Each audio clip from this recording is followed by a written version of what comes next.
जीवन ही है प्रभु और न खोज न कहीं। यह ओशो की एक किताब का प्यारा शीर्षक है। इस संक्षिप्त से शीर्षक में ओशो की पूरी जीवन दृष्टि मानो समा गई हो। सामान्यतः हम परमात्मा के बारे में, ईश्वर के बारे में जो बचपन से सुनते आए हैं, जिन प्रतीकों में, उपमाओं में समझते आए हैं, उसमें कहीं कुछ भूल चूक है। कई बार काव्यात्मक उपमाएं भी बड़ी भ्रांतियां पैदा करती हैं। उदाहरण के लिए परमात्मा को ऐसा कहा गया जैसे कुम्हार घड़े बनाता है। छोटे बच्चों के लिए समझाने के लिए कहा गया होगा, मनुष्य भी कभी बहुत अविकसित दशा में था, करोड़ों साल हमारे पूर्वज आदिवासियों की तरह जिए हैं। शायद उस समय इसके अलावा और कोई प्रतीक नहीं था जिससे समझा सकें। जैसे चित्रकार चित्र बनाता है, जैसे मूर्तिकार मूर्ति गढ़ता है, कुछ ऐसी उपमा ईश्वर को दी गई। जो बात समझाने की थी वो ये थी कि परमात्मा सृजनशीलता है, क्रिएटिविटी है। जो कुछ भी बन रहा है सब उसी का होना है ये। लेकिन प्रतीक की वजह से बात गड़बड़ हो गई। पहली जो भ्रांति उत्पन्न हुई वह यह उत्पन्न हुई कि अगर कुम्हार से प्रेम है तो घड़े को छोड़ो। यदि परमात्मा की खोज करनी है तो जीवन से मुख मोड़ो, जंगल जाओ, पहाड़ों पे चले जाओ, गुफाओं में रहो, घर द्वार, पत्नी, बच्चे, माता पिता, परिवार, इनका त्याग कर दो। तपस्या करो, अपने शरीर को कष्ट पहुंचाओ। ये तो ऐसे ही हो गया कि आप घड़े को चोट पहुंचाओ, घड़े को सताओ ताकि कुम्हार से मिलना हो जाए। ये तो ऐसे हो गया कि कविता की किताब फाड़ के फेंक दो यदि कवि से प्रेम करना है, कवि को खोजना है तो। भयंकर भूल हो गई।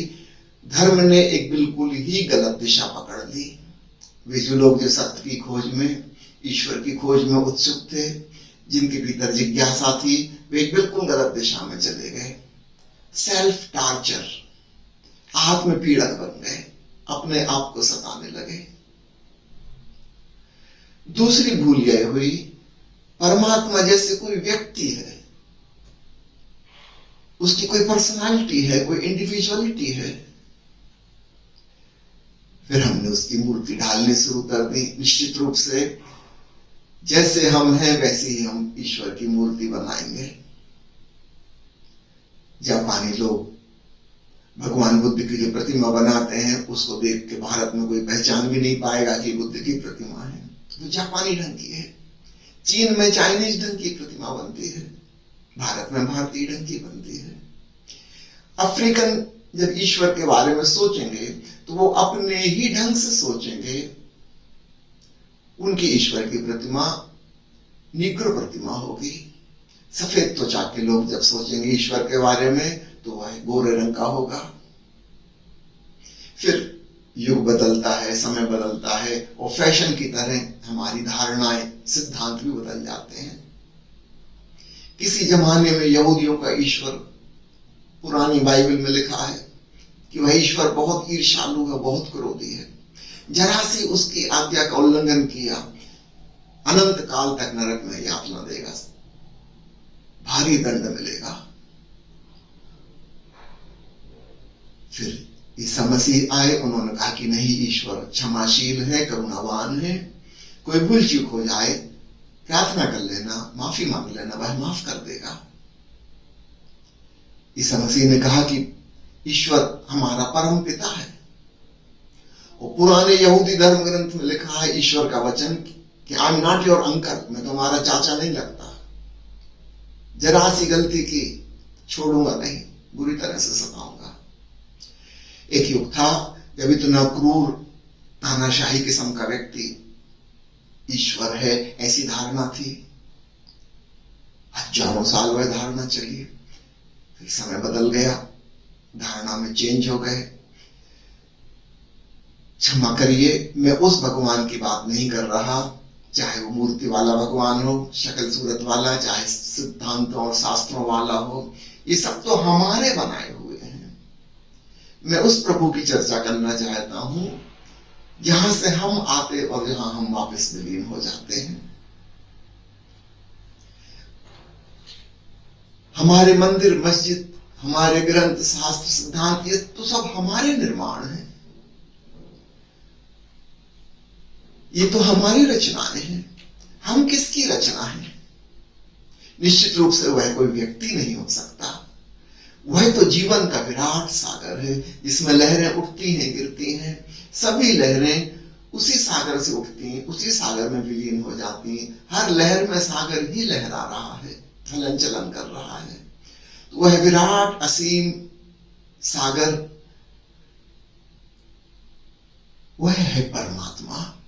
बेहतर हो हम एक व्यक्तिवाची शब्द की जगह ओशो ने रिकमेंड किया है भगवत्ता शब्द का इस्तेमाल करें, भगवान की बजाय, ईश्वर की बजाय। जीवन का यह विराट ऐश्वर्य, देवता नहीं दिव्यता, व्यक्ति नहीं एक गुणवत्ता, क्वांटिटी नहीं एक क्वालिटी, तब सारी बात बदल जाएगी। ओशो जब कहते हैं जीवन ही है प्रभु, तो वे इसी तरफ इशारा कर रहे हैं। तो प्रतीकों की वजह से उत्पन्न भ्रांतियों में पहली भूल हुई कि जीवन के हम विरोधी हो गए, ईश्वर की खोज में निकल गए।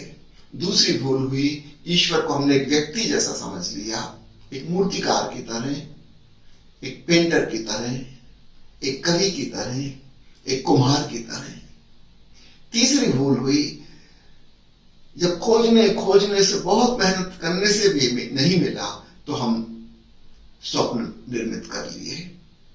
ऐसा होता है, कोई युवक किसी युवती के प्रेम में है और किसी कारणवश उनका मिलना नहीं हो पाता, तो स्वप्न निर्मित हो जाते हैं और वह प्रिय व्यक्ति स्वप्न में दिखाई पड़ने लगता है, तो उससे बातचीत होने लगती है। कुछ प्रेमी तो बिल्कुल ही पागल हो जाते हैं और दिवा स्वप्न, डे ड्रीमिंग, दिन में भी बातें करने लगते हैं और बात ही नहीं करते, उनको जवाब भी मिलने लगते हैं। धार्मिक लोगों के साथ भी यह भारी भूल हुई, यह तीसरी भ्रांति।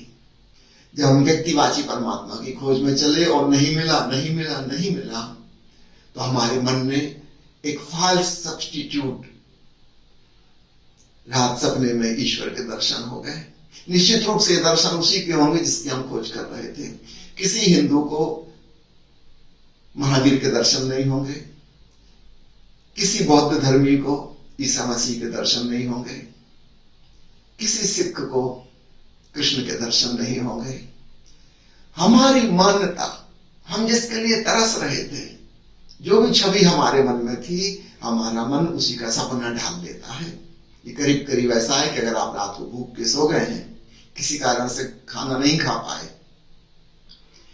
सपने में आप किसी 5 स्टार होटल में पहुंच जाएंगे या कहीं शादी की पार्टी में पहुंच जाएंगे, क्योंकि भूख पेट में लगी वो नींद को तोड़ देगी। तो हमारे मन ने सुरक्षा का इंतजाम किया है, इसके पहले की नींद टूटे। वो कहता, अरे ये तो शादी की पार्टी में निमंत्रण पत्र आया हुआ है, चलो 56 प्रकार के भोजन मौजूद है। एक झूठा परिपूरक मिल गया और नींद जारी रही। हमारा मन स्वप्न निर्माण करने में बड़ा कुशल है, कुछ भी झूठ पैदा कर लेता है। हमारे भगवान की धारणाएं भी कुछ ऐसी ही हैं, हमारे द्वारा निर्मित झूठ।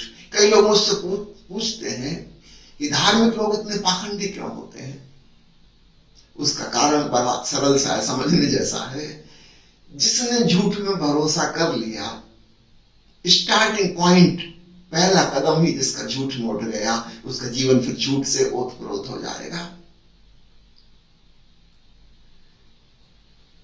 लोग सपनों में खोने लगे, उन्हें भगवान के दर्शन होने लगे और उससे अहंकार को बड़ी तृप्ति मिलती है कि जैसे मैं कोई असाधारण हो गया हूं, कि भगवान शंकर जी से मुलाकात हो गई, उन्होंने मुझसे ये कहा वो कहा, भगवान विष्णु से मैंने प्रार्थना की, वो प्रकट हो गए, उन्होंने आशीर्वाद दे दिया, उन्होंने मुझे निर्देश दिया।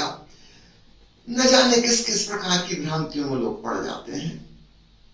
ये लोग कल्पनाशील हैं, इनकी विजुअलाइजेशन कैपेसिटी बहुत अच्छी है, ये एक प्रकार की सेल्फ हिप्नोसिस में, आत्मसम्मोहन में पड़ गए। किसी को अपने गुरु के दर्शन हो जाएंगे, किसी को अपने ईश्वर के दर्शन हो जाएंगे। तुम जिस देवी देवता को मानते हो वही तुम्हारे सपने में प्रकट हो जाएंगे। इससे इतना ही पता चलता है तुम्हारे मन की सपने देखने की क्षमता छोटे बच्चों जैसी है। याद रखना, छोटे बच्चे सपने में और वास्तविकता में भेद नहीं कर पाते। सपने में उनका खिलौना टूट गया, वो सुबह उठकर रोएंगे कि खिलौना टूट गया। उनको समझाना बड़ा मुश्किल है, तुम सपने की खिलौने की बात कर रहे हो, सपना टूटा है। बच्चे को समझ में नहीं आता रियलिटी और ड्रीमिंग में कोई अंतर।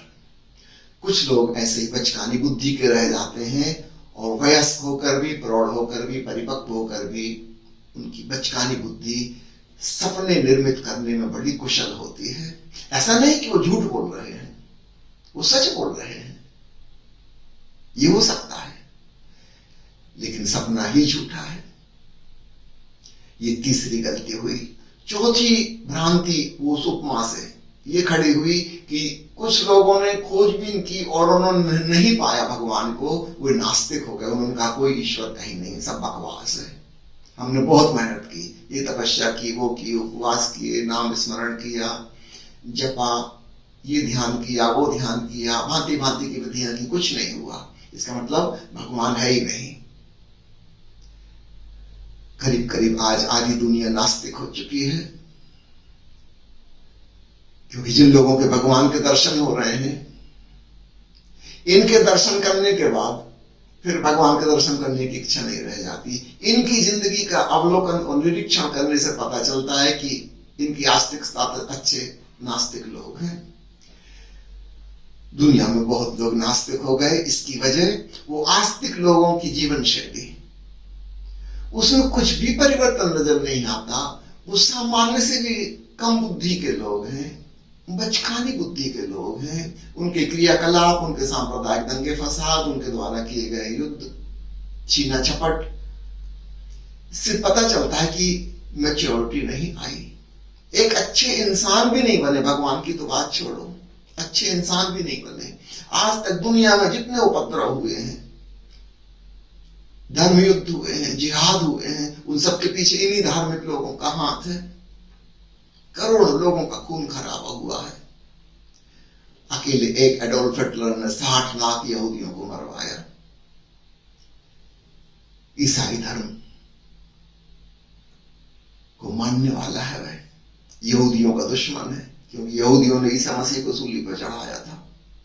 अब 2000 साल हो गए, इतनी पुरानी बात, उसका बदला तब से लेके अभी तक ईसाई लिए चले जा रहे हैं, लिए चले जा रहे हैं। भगवान जाने बदला कभी खत्म होगा कि नहीं होगा। ये कैसा धर्म है? ऐसे लोगों का व्यवहार देखकर, इनकी बुद्धि, इनकी मानसिकता को समझकर धर्म से ही चिढ़ पैदा हो जाती है। ये भी एक भयंकर गलती हुई, वो व्यक्तिवाची ईश्वर की धारणा से। प्यारे मित्रों, ओशो कहते हैं कि मैं आपको एक नई धारणा देना चाहता हूं। प्रभु ऐसे समझो जैसे नर्तक, वह नृत्य से भिन्न नहीं है। डांसर और डांस दो अलग अलग घटनाएं नहीं है। उस नर्तक की हलन चलन, उसका मूवमेंट वही नृत्य है। नृत्य में ही नर्तक छुपा है, नर्तक से ही नृत्य प्रकट हो रहा है। दो अलग अलग घटनाएं नहीं है। इसलिए संसार के विरोध में ईश्वर को खोजने नहीं जाना। यह जगत, यह जीवन उसका नृत्य है, उसकी खिलावट है, उसकी सुगंध है, वह इसी में मौजूद है। और अद्भुत बात, काश हम नर्तक से भिन्न होते तो शायद हम नर्तक को कहीं खोज भी लेते। स्थिति ऐसी है, ओशो कहते हैं, इस उपमा को खूब अच्छे से समझना। स्थिति ऐसी है कि उस नर्तक के शरीर का ही कोई अंग कहने लगे, सपने उसकी अंगुली कहने लगे कि नर्तक कहाँ है, मैं नर्तक को खोज रही हूं। तो बड़ी मुश्किल हो जाएगी। वो तो स्वयं ही नर्तक का ही हिस्सा है। कोई अलग थलग हो हमसे तो हम खोज भी लें, जो हमारा ही स्वरूप है, वो कैसे मिलेगा? सूरज की किरण पूछने लगे कि हमने सुना है कि प्रकाश की किरणें होती हैं, मैं प्रकाश को देखना चाहती हूं, कैसे देखूं? कहां है सूरज? कबीर साहब ने मजाक उड़ाई है, मुझे देखत आवत हंसी, पानी में मीन प्यासी। सागर की मछलियां एक दूसरे से पूछ रही कि सागर कहां है? कैसे पता चलेगा? कौन बताएगा सागर कहां है? ये मछली सागर में ही जन्मी, सागर से ही जन्मी, सागर में ही जी रही है, सागर ही इसका जीवन है, इसकी सांस है, इसका भोजन है, सागर में ही विलीन हो जाएगी, मिट जाएगी, फिर सागर के संग एक हो जाएगी। सागर कुछ अलग थोड़ी है कि कहीं उसके दर्शन हो जाएंगे, वह स्वयं ही ऐसा समझो सागर का एक ठोस रूप है। बजाय मछली कैसा समझना कि पानी का एक छोटा सा हिस्सा जम के बर्फ बन गया ठंड में, और वो कह रहा है कि सागर कहां है। क्योंकि मछली में फिर भी हम समझ सकते हैं कि कुछ अलग है। नहीं, बर्फ का टुकड़ा वह स्वयं ही सागर का हिस्सा है, अलग थलग है ही नहीं, वो कैसे खोजेगा? तो जब हम कहते हैं प्रभु की खोज, और ओशो कहते हैं जीवन के अतिरिक्त और कहीं मत खोजना, तो इसमें पुरानी सारी भ्रांतियां एक बारगी में टूट जाएंगी। ना तो जीवन के विरोध में जाना है, क्योंकि जीवन के विरोध में कोई जा भी नहीं सकता। सिर्फ पाखंड खड़ा हो जाता है और कुछ भी नहीं होता। भ्रांति और सपने में भी नहीं उलझना, नास्तिक होने की भी जरूरत नहीं। ओशो जिस प्रभु की बात कर रहे हैं, अगर तुम उसे प्रभु नहीं कहना चाहते कोई बात नहीं। नास्तिक ये तो मानेगा कि हम कहीं से आए हैं और कहीं चले जाएंगे, ये लहर अभी अभी उठी है और अभी अभी विदा हो जाएगी, पहले नहीं थी बाद में फिर नहीं हो जाएगी, लेकिन कुछ तो है जो पहले भी था, अभी भी है, बाद में भी होगा, कोई फर्क नहीं पड़ता। आप मत कहो ईश्वर, ना कहो भगवत्ता, एग्जिस्टेंस कह लो, अस्तित्व कह लो, सबसे अच्छा होगा जीवन कह लो, जीवंतता कह लो।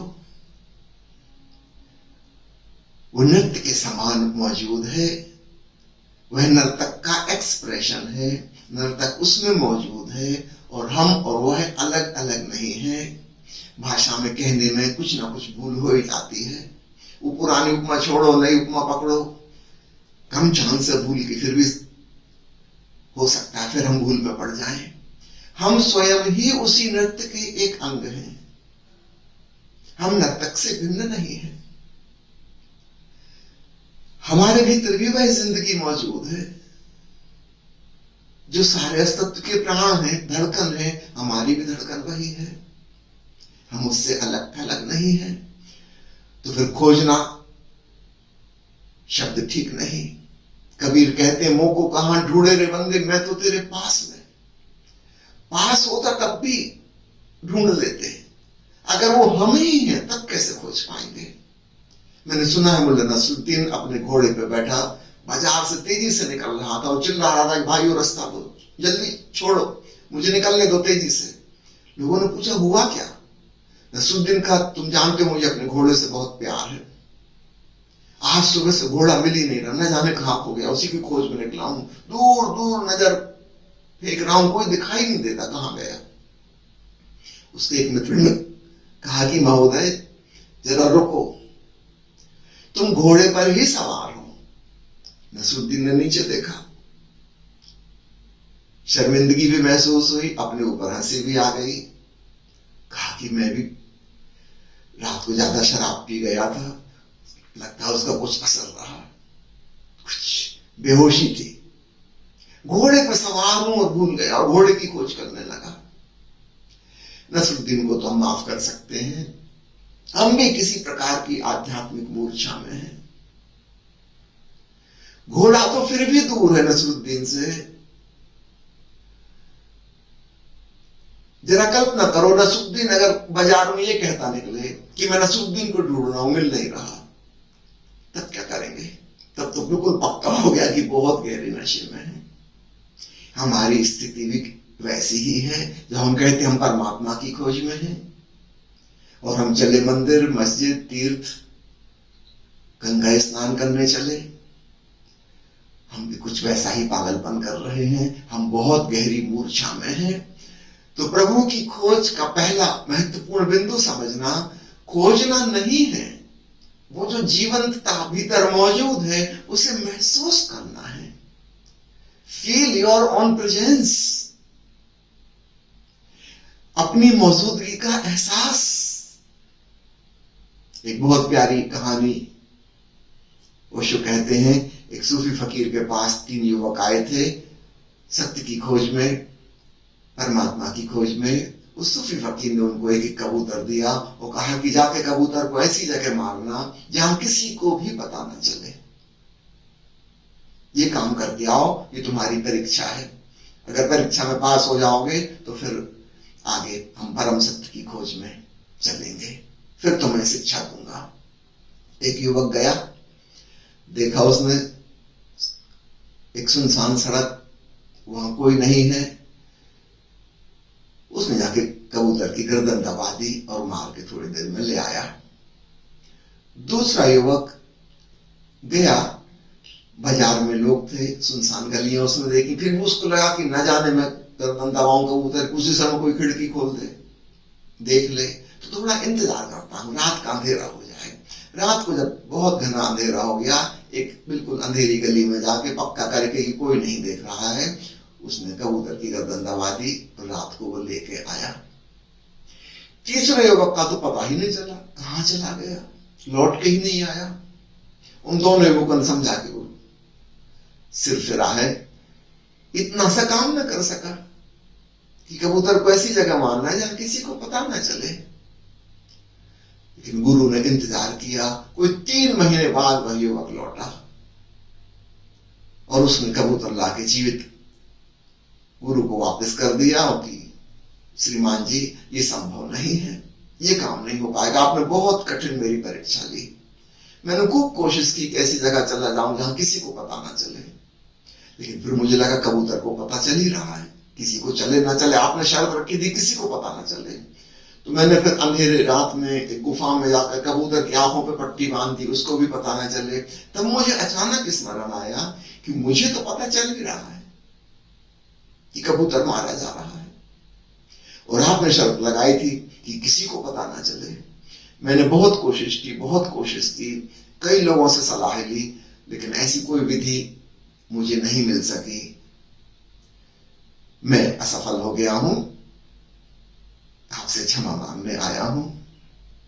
उस सूफी फकीर ने उस युवक की पीठ थपथपाई और कहा कि तुम ही उत्तीर्ण हुए हो।